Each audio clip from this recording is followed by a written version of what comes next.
오늘은 청년주일이자 스승의 주일입니다.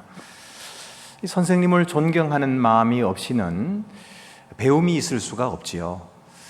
특별히 신앙을 배우는 일에 있어서는 선생님을 믿는 믿음이 있어야 그 신앙을 배울 수가 있습니다. 우리의 가장 훌륭하신 선생님은 역시 예수 그리스도시죠. 예수 그리스도를 믿는 그 믿음 속에서 우리는 영생을 누리게 되는 것입니다. 지혜는 언제나 선생님이 필요합니다. 왜 그럴까요? 지혜를 전해주는 사람이 없으면, 이 선생님이 없으면, 그러면 지혜가 전달되지 않기 때문입니다. 잠언 7장 1절 말씀에 내 아들아 내 말을 지키며 내 계명을 간직하라. 이 아버지가 아들에게 전해주는 그런 말씀입니다. 이 전해주는 아버지가 없으면 아들이 배울 수가 없지요. 그래서 하나님께서도 유대인들에게 말씀하셨습니다. 나를 섬기는 법도와 규례를 자녀들에게 가르쳐라. 그래서 유대인들은 그 말씀대로 가르쳤더니 2000년 동안 나라를 잃어버린 그런 사람들이었을지라도 지금까지 그 민족성을 유지하고 또 최근에는 그들이 나라를 2000년 만에 회복하게 된 것이죠. 이것이 바로 역사적으로 이렇게 하나님을 경외하고 또 하나님 섬기는 것을 다음 세대에 가르칠 때에 얼마나 그들이 강하고 그리고 살아있게 될 것인가 하는 것을 직접 보여주는 사건이기도 합니다. 여러분, 이처럼 지혜의 교사는 지혜를 전해주는 그런 선생님이 됩니다. 미련한 확진자는 바이러스를 퍼뜨리지만은 지혜로운 선생은 참된 지혜를 가르쳐주는 것이죠. 바이러스를 퍼뜨리는 확진자는 사람을 위험에 빠뜨리지만은 지혜를 전해주는 선생님은 사람을 생명으로 인도하는 것입니다. 그러니까 이 전하는 자가 무엇을 가졌느냐 하는 것이 매우 중요한 것인데, 요즘에 흔히 꼰대라는 말이 있지요. 그들은 이 지혜를 전해주지 못하고 자기의 사상, 이것을 절대화시킴으로 꼰대가 되는 것 같아요. 이 원래 꼰대라는 말은 이 프랑스어의 백작이라는 말, 꽁떼에서부터 나왔다 그래요. 근데 이걸 일본식으로 일본 사람들이 꼰대 이렇게 부르면서 불렀는데요. 이완용, 우리나라 친일파 이완용이 자기를 수요를 받으면서 자기를 꼰대라고 불렀다는 거예요. 그러면서 자랑스러워했다는 것입니다. 그래서 우리나라의 사람들이 이후부터는 일제의 자규를 받은 이런 친일파들이 보여주는 그런 행태를 가리켜서 꼰대짓이다 이렇게 이야기를 해가지고 그때부터 이 꼰대라는 말이 부정적인 의미로 사용되기 시작했답니다. 근데 오늘날에는 이 꼰대라는 말은 구태에 의한 그런 사고방식을 타인에게 강요하는 사람, 그런 사람을 가리키는 언어로 사용되고 있지요. 이 꼰대에는 4가지 유형이 있다 그래요. 첫째는 자칭 멘토형이 있습니다. 그래서 자기 자신의 견해와 사고방식을 다른 사람에게 강요하는 것이죠. 두 번째는 독불장군형이 있다 그래요. 사회 변화도 무시하고 세대별 차이도 무시하면서 자기의 생각을 강요하는 사람. 세 번째는 참전 용사형입니다.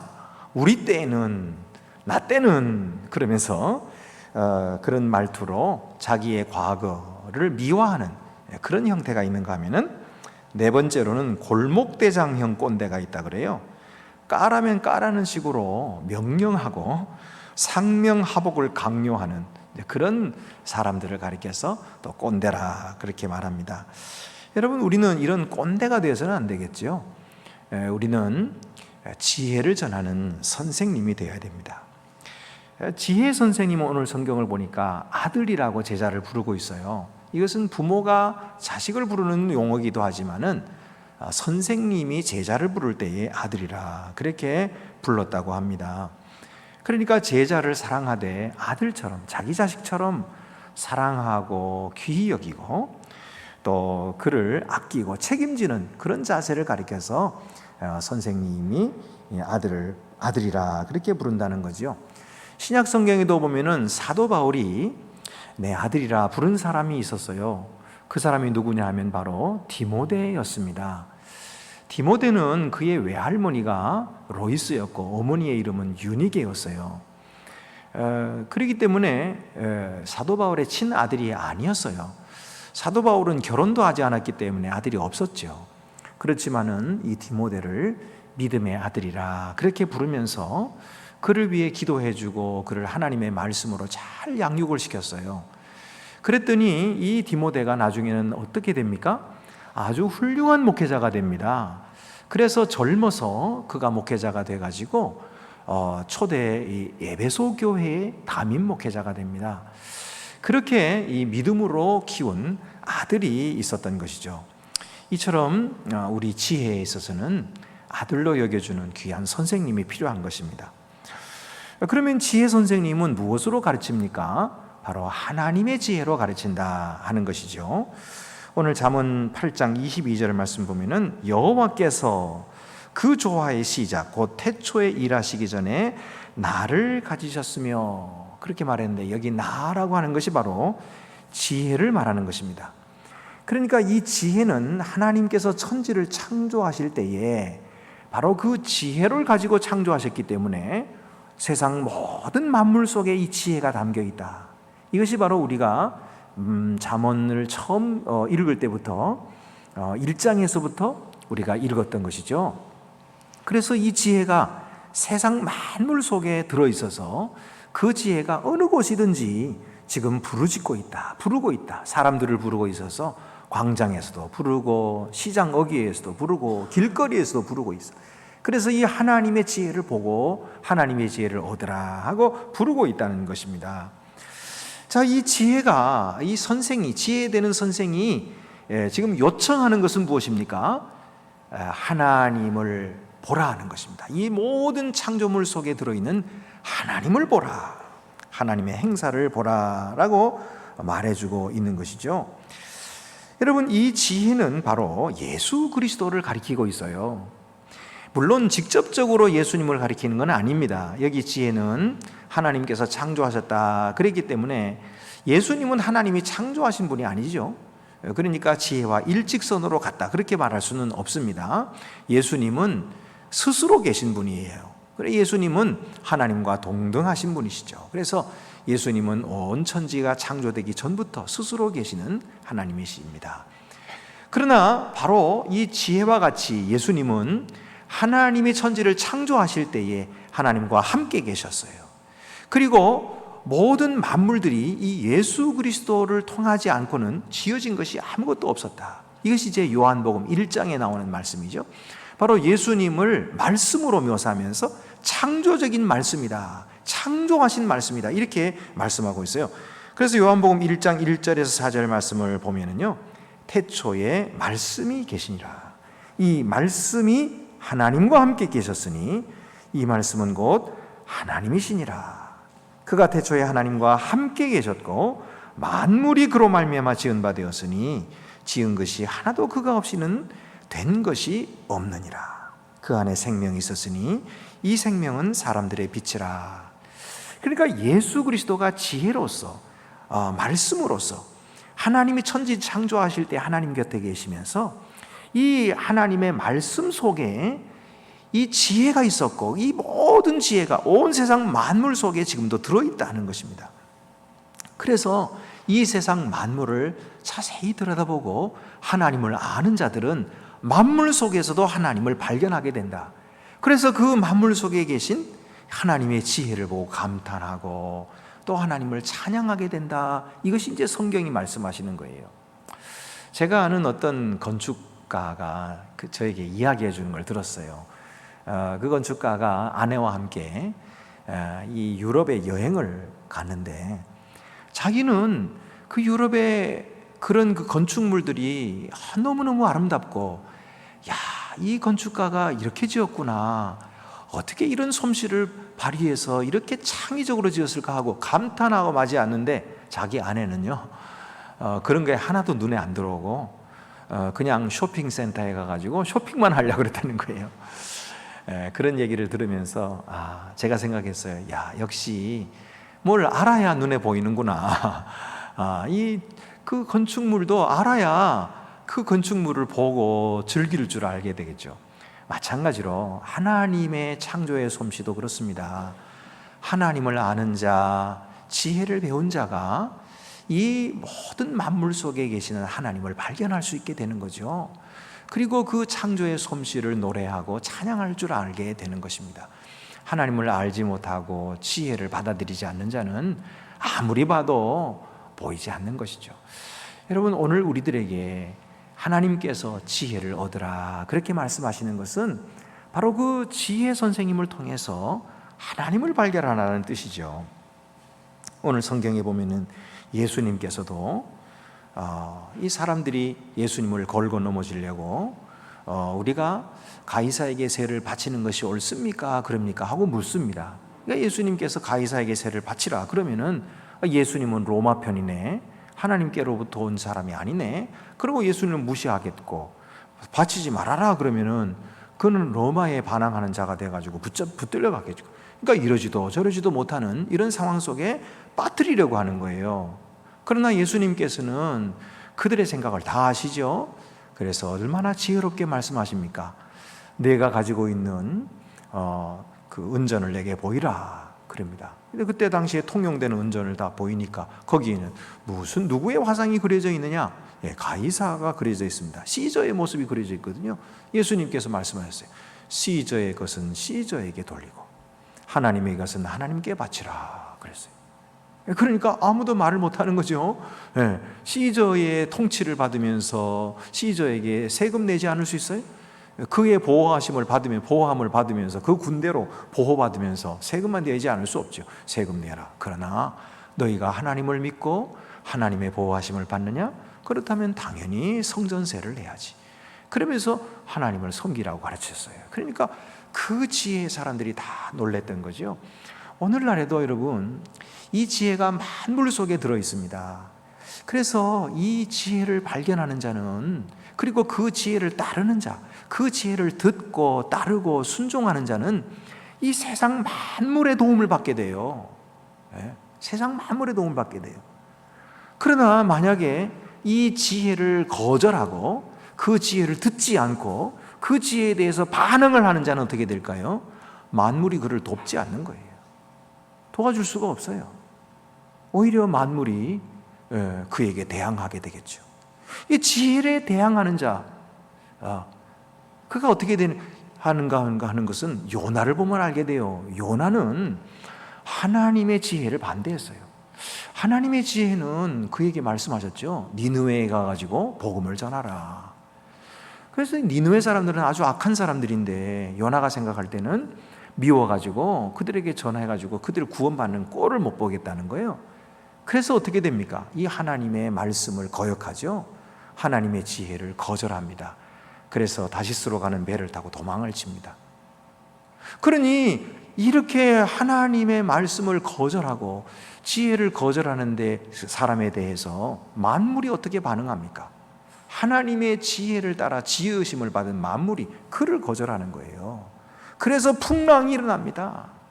그래서 배가 다 깨질 지경이 되는 거예요. 그리고 그는 물에 빠지게 되는 거죠. 이것이 바로 지혜를 거절하는 자의 모습인 거죠. 여러분, 우리가 하나님의 지혜를 듣고 그 하나님의 지혜를 받아들이고 오늘도 그 하나님의 지혜를 기뻐하면서 그 지혜를 따르는 자가 된 것이 얼마나 귀한 축복인가 하는 것이, 이렇게 되면 온 그 지혜로 지으심을 받은 모든 만물들이, 이 세상의 모든 만물들이 우리를 위하게 되는 거예요. 그래서 우리가 복을 받을 수밖에 없는 거예요. 복을 받지 않을 수가 없는 거죠. 다 모든 만물들이 우리를 위하고 우리 편이 되는 거예요. 그러니까 우리가 가는 길이 형통하고 또 우리가 가는 곳마다 하나님의 축복이 넘쳐나게 되는 것입니다. 그러므로 여러분, 지혜 선생님은 새 창조를 통해서 우리 안에 일하시는 하나님의 지혜와 사랑을 나누어주고 가르쳐주는 것입니다. 세 번째로, 지혜 선생님은 자기 자신이 먼저 그 지혜를 실천하는 자입니다. 지혜는 오늘도 진리를 선언하면서 이 지혜를 듣는 자에게 결단을 요청하고 있습니다. 32절 말씀 보면은 아들들아 이제 내게 들으라. 내 도를 지키는 자가 복이 있느니라. 이제는 결단하라는 거예요. 그래서 이제는 들어라. 그리고 이 도를 지키라 하고 결단을 요청하고 있는 것입니다.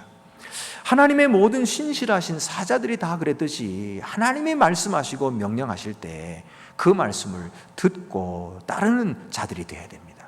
그렇게 왜 그래야 되냐 하면, 그렇게 듣고 따르는 것이 바로 생명과 사망을 가르는 그런 귀중한 결정이 되기 때문입니다. 자, 오늘 35절 36절에 보면은 대저 나를 얻는 자는 생명을 얻고 여호와께 은총을 얻을 것임이니라. 그러나 나를 잃는 자는 자기의 영혼을 해하는 자라. 나를 미워하는 자는 사망을 사랑하느니라 그랬어요. 바로 지혜 되신 예수 그리스도를 영접하고 그를 믿는 자는, 그를 얻는 자는 생명을 얻게 되지만, 그를 잃어버리고 그를 미워하는 자는 자기의 영혼을 해하게 되고 사망에 빠지게 된다, 이렇게 말씀하고 있지요. 여기에서 중간은 없어요. 중립은 없는 것입니다. 지혜가 죄로부터 돌아서면 생명을 얻게 됩니다. 지혜를 선택하면 생명을 얻게 됩니다. 그러나 지혜를 버리고 우리 주 예수 그리스도를 버리는 자는 사망으로 향하게 되는 것이죠. 하나님의 진리를 거절하는 자는 자신들의 영혼을 거슬러 죄를 짓게 되는 것입니다. 그들은 하나님의 진리를 미워하는 자들로서 영원한 죽음을 당하게 될 것이라고 계시록에서도 말씀하고 있어요. 계시록 20장 11절에서 15절 말씀 보면은 또 내가 크고 흰 보좌와 그 위에 앉으신 이를 보니 땅과 하늘이 그 앞에서 피하여 간데 없더라. 또 내가 보니 죽은 자들이 큰 자나 작은 자나 그 보좌 앞에 서 있는데 책들이 펴 있고 또 다른 책이 펴졌으니 곧 생명책이라. 죽은 자들이 자기 행위를 따라 책들에 기록된 대로 심판을 받으니. 그랬어요. 하나님 앞에 책이 펴져 있습니다. 이것이 심판의 책이에요. 우리가 행한 모든 일이 거기에 기록되어 있어요. 그런데 또 다른 책이 펴져 있죠. 그것은 생명책이라고 해서요, 바로 우리들의 이름들이 거기에 기록되어 있는 것입니다. 예수를 믿는 자들의 모든 이름이 그 생명책에 기록되어 있기 때문에 생명책에 기록된 자들은 심판을 받지 아니하는 것입니다. 영생으로 들어가게 될 것이다, 그렇게 말씀했어요. 여러분, 우리가 지혜를 따르고 순종하고 그 지혜의 귀를 기울이는 것은 바로 우리의 생명과 직결된 것이야, 그렇게 말씀하고 있어요. 그래서 오늘도 우리는 이 생명을 가르치는 선생님, 귀하신 우리 주 예수 그리스도를 따라가야 하는 것입니다. 어떤 초등학교에 여교사가 있었다 그래요. 이 여교사가 개학날에 자기가 맡은 5학년 한 반에 들어가가지고 학생들을 가르치면서 거짓말을 했다 그래요. 아이들을 보고 나는 너희들을 모두를 똑같이 사랑한다 그랬대요. 그게 거짓말이죠. 어떤 사람이 똑같이 사랑할 수가 있겠어요. 그게 거짓말이라는 것이 곧 드러났어요. 맨 앞자리에 앉아있는 철수라는 아이가 언제나 꾸부정하게 앉아있고요, 제 친구들하고도 잘 사귀지를 못하고 있고요, 그런가 하면은 그가 입은 옷도 그냥 제대로 잘 못 입고, 가만히 보니까 제대로 씻지도 않는 것 같아요. 그래가지고 이 여선생님은 그를 싫어하기 시작했어요. 그래서 마침내는 시험을 보면은 그 철수의 시험지에다가 커다랗게 빵점을 주는, 이것을 즐겁게 생각하는 그런 선생님이 되고 말았어요. 그러던 어느 날 이 선생님이 철수의 지난 생활기록부를 보고 깜짝 놀랐습니다. 그의 1학년 선생님은 이렇게 기록했어요. 잘 웃고 밝은 아이임, 일을 깔끔하게 잘 마무리하고 예절이 바름, 함께 있으면 즐거운 아이임, 이렇게 적은 거예요. 근데 2학년 담임 선생님은 반 친구들이 좋아하는 훌륭한 학생임, 어머니가 불치병을 앓고 있음, 가정생활 환경이 매우 어려울 것으로 보임, 이렇게 적었어요. 3학년 담임 선생님은요, 어머니가 돌아가셔서 마음고생을 많이 함, 최선을 다하지만 아버지가 별로 관심이 없음, 어떤 조치가 없으면 가정생활이 학교생활에까지 영향을 미칠 것임, 이렇게 적었고요. 4학년 담임 선생님은 내성적이고 관심이 없음, 친구가 많지 않고 수업 시간에도 잠을 자기도 함, 이렇게 적은 거예요. 그러니까 이 생활기록부를 읽은 이 선생님은 문제를 깨닫게 된 거예요. 그리고 자기 자신이 한없이 부끄러워지기 시작했습니다. 크리스마스가 돼가지고 학생들이 선생님에게 여러 가지 선물을 가져다 줬는데, 예쁘게 포장되고 그냥 리본도 달고 그런 선물들을 다 제쳐놓고 이 철수가 가져온 그냥 두툼한 누런 포장지를 가지고 이렇게 싼 그 선물부터 먼저 풀었던 거예요. 그 속에 뭐가 들었다 하는 거 봤더니 가짜 다이아로 만든 이 팔찌가 들어있는 거예요. 그것도 뭐 몇 개는 구슬이 빠져 있는 이런 팔찌에다가 한 4분의 1 정도 남은 향수병이 들어있는 거예요. 그러니까 그걸 보고서는 아이들이 웃기 시작했어요. 그런데 선생님은 그 팔찌를 끼면서 야, 이쁘다, 이거 너무너무 좋다, 그러고서는 향수까지 뿌리고, 그러니까 그 웃던 아이들이 웃음이 잦아들었던 것입니다. 그날 이 철수가 마지막으로 집으로 돌아가기 전에 선생님에게 이야기를 했어요. 선생님에게서 예전에 우리 엄마에게서 나는 냄새가 났어요. 그렇게 이야기하고 헤어졌어요.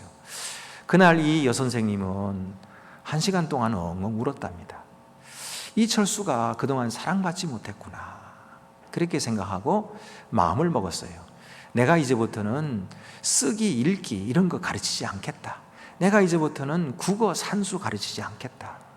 내가 이제부터는 사랑을 가르치겠다, 이렇게 마음을 먹었답니다. 그리고 나서는 철수에게 열심히 가르쳐주고 웃는 얼굴로 대하고, 그러니까 철수도 반응을 보이기 시작하는 거예요. 그래서 철수가 열심히 공부하기 시작하는 거예요. 그러더니 마침내 그 학급에서 철수가 1등을 하는 날도 오는 거예요.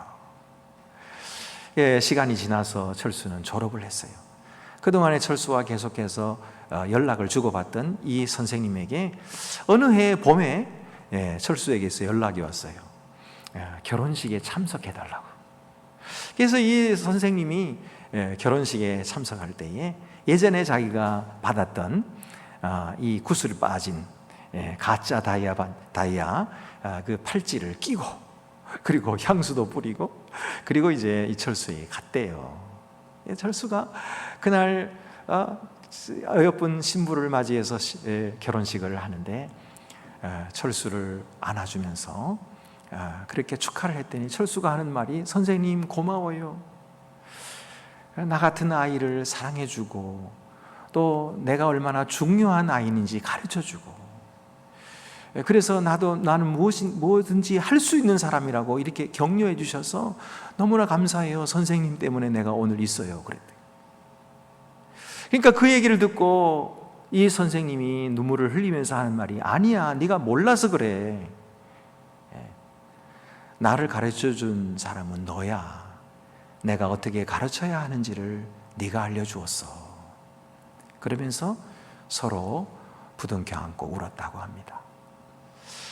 여러분, 참된 지혜는 사랑입니다. 참된 지혜 선생님은 사랑의 가르침을 주시는 선생님이 진정한 선생님이죠. 우리의 가장 위대한 선생님은 바로 우리 주 예수 그리스도십니다. 예수 그리스도께서는 우리를 사랑하시기 위하여 자기의 몸을 다 버리시고 우리를 위해 희생하시고 자기의 목숨까지 내어주시며 우리를 가르쳐 주셨어요. 이 귀한 사랑을 받고 이 귀한 은혜를 받아서 하나님의 자녀가 된 우리들도 이제 우리의 자녀들과 우리 다음 세대에게 이 사랑을 전해주고 이 지혜를 전해주는 그런 지혜로운 선생님들이 다 되시기를 간절히 바랍니다. 기도드리시겠습니다. 은혜로우신 아버지 하나님, 오늘 스승의 주일을 맞이했습니다. 주의 복음의 말씀을 전하려고 수고하고 애쓰는 우리 모든 주일학교의 선생님들을 주님께서 굽어 살펴주시고 저들에게 보람을 주시고 저들에게 기쁨을 주시고 영원한 나라에서 받을 상급을 기억하며 어려움을 잘 참고 이겨나가서 지혜로운 선생님들이 되게 하여 주시옵소서. 또한 자녀들을 주의 말씀으로 가르치기 위해 애쓰고 수고하는 우리 부모들을 기억하여 주시고 저들이 참다운 지혜의 선생님이신 예수 그리스도를 전함으로써 저들도 지혜가 충만해지도록 인도하여 주시고 우리의 다음 세대들을 주님께서 믿음으로 가르쳐 주시고 우리 주 예수 그리스도 사랑의 선생님들을 다 만나게 하여 주시옵소서. 오늘 우리들이 이 귀한 선생님들을 높이고 존중하며 칭찬해주고 또 우리들 스스로가 주님의 지혜를 전파하는 귀한 지혜로운 선생님들이 다 되도록 은혜 더하여 주시옵소서. 우리 주 예수 그리스도의 이름으로 기도드립니다.